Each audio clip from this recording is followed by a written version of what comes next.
আসসালামু আলাইকুম গাইস, সকল বালা নেই। আপনারা সবাই কিতা কররা? আমি আছি বালা। আমি আজকে আপনারা মাঝে লই আইছি চুলা ভাজির রেসিপি। এটা চুলা আমরা সিলেটের চানা কই, আপনারা সবাই চিনরা।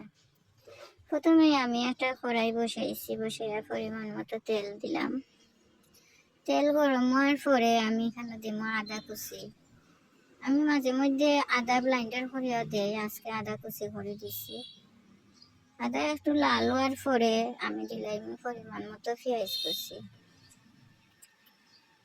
দেখুন আমি পেঁয়াজ দেওয়ার পরে এখন বেশি সময় নাড়াচাড়া করব, যত সময় পর্যন্ত পেঁয়াজ লাল হইতো না।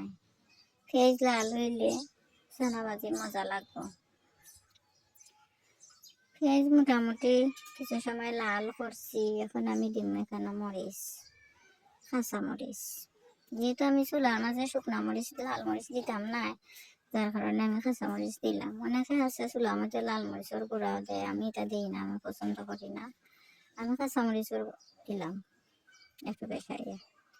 আমার পেঁয়াজ মোটামুটি বাদামি কালার হয়ে গেছে, এখন আমি দিব পরিমাণ মতো হলুদের গুঁড়া দিয়া একটা নাড়া দিলাম। দিয়া এখন দিব পরিমাণ মতো একটু পাঁচফোড়ন দিছি, ধনিয়ার গুঁড়া দিছি, লবণ দিছি। দিয়া এখন দেখুন পালাটিকে নাড়াচাড়া করিয়া এখন দিলাম চুলিয়া রাখা আলু আর সিদ্ধ করা চুলা।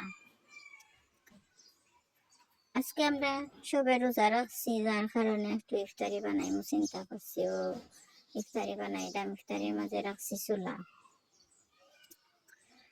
দেখুন আমার চুলা বাজি নাড়াচাড়া করিয়া মোটামুটি রান্না হয়ে যায়। কিছু সময় পরে এটা আমি চুলা থেকে নামাইলাম। আমার চুলা মোটামুটি রান্না হয়ে গেছে, এখন আমি এটার মাঝে দিলাম দেশি ধনিয়া পাতা। ধনিয়া পাতা বেশাইয়া দিলে গ্রান আইব, খাইতে ভালো লাগবো। দেখুন আমার রান্না একদম কমপ্লিট হয়ে গেছে, এখন আমি এটারে পরিবেশন করলাম। দেখুন আমি একটা বাটির মাঝে কিছু চুলা লইছি, কত সুন্দর কালার আইছে। ওরকম আলু দিয়া চুলা খাইতে ভালো লাগে। অনেকে আছে আলু না দিয়া ময়দা দেই না, আমরা এটা দেই না। সব ভালো রাখো, আল্লাহ হাফিজ।